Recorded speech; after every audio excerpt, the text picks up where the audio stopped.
Chapter 26, Behind the Vines. The explorer passed Max to Leela, one hand under the boy's head. "Stay here with him. We'll be quick." "No," said Leela. "Whatever it is you're planning, I need to know." She arranged Max in her arms, clumsily with love, cradling him to her. "Come on." The explorer opened his mouth as if to argue, then met Leela's eyes and shut it again. He turned to the wall of green foliage. "It goes further back than you think," he said. "Come, push away the vines, quick." Fred shoved aside a great armful of the lianas, some brown with age, some thick as his wrist. The vines looked too closely woven to have grown that way. Up close, it was clear that they had been draped from something. They fell, uniform, an impenetrable curtain. "Did this grow here, or did you plant it?" panted Fred as he pulled at the vines. It felt like trying to climb through a hedge. "I planted it, plaited it, pruned it. It is worth having a secret space." The explorer pushed past Fred, pulling out his machete. He hacked through the foliage, almost through. He widened a space and held back the vines for Leela. She shifted Max so the boy's head rested on her shoulder, then she stepped through. Fred heard her gasp. He pushed aside the final layer of tendrils and creepers.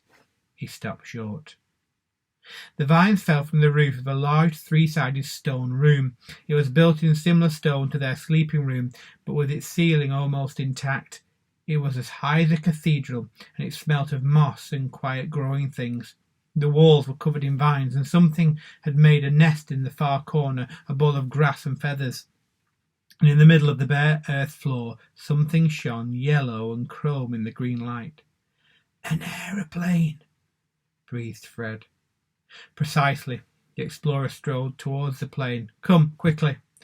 They edged forward, clumped together, Leela's arms tight around her brother. "Here she is." The explorer thumped the side of the plane. It was small, with two seats set one behind the other. "But you said it burned," said Fred. "I did not. You assumed that. I said there was a fire, which is not the same thing. I was on a recce when she started to choke. We crash-landed through the canopy, straight onto the stone city. Saved my life. It took 5 years to repair her." Very slowly, Con put out a hand and stroked the wing of the plane. "I've been keeping the boulevard between the trees clear of grass ever since I came, just in case. It will make a good runway." He stopped, corrected himself. "It will make an adequate runway, I hope." "We're going to fly home," said Con. Her eyes were shining. "I am not. I can no longer fly." He smacked his wounded leg. "You need both feet to fly a plane. You will fly." "You want us to fly a plane?" asked Fred. "Well, not all three of you. One of you." "No," said Con. "Never. Not possible. Absolutely not. We've already been in one plane crash. Have you any idea what the odds are of surviving two?" "What else are you planning to do?" Con looked at Max. She looked at the plane.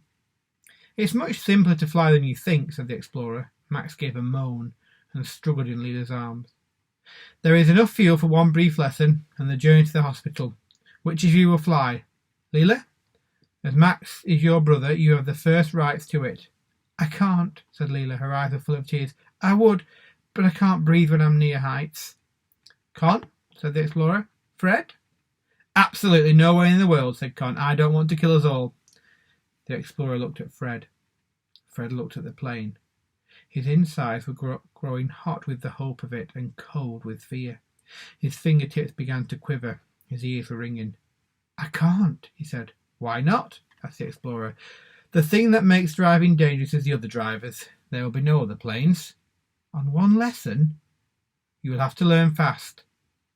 "What if I crash?" Fred asked. "You'll have to refrain from doing so," said the explorer. "But you have not, I noticed, said you won't. You have only said that you can't. I say you can." "Fred," said Leela. Her eyes met his.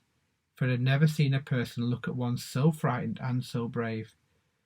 "All right," said Fred. "I'll try." "Of course you will," said the explorer. "Leela and I will make Max comfortable. I'll return in an hour. I expect you to be waiting here." The explorer held out his arms to take Max, but Leela clutched him close to her chest. "I'm coming with you," said Con. "I could be useful. I care for my great aunt when she's sick." "Don't waste time," said the explorer to Fred. "Climb into the front seat and get a feel for the controls. But don't press the black button. That's the starter. I do not recommend you try to fly through stone." And they turned, leaving Fred alone in the great stone cathedral with the awaiting aeroplane.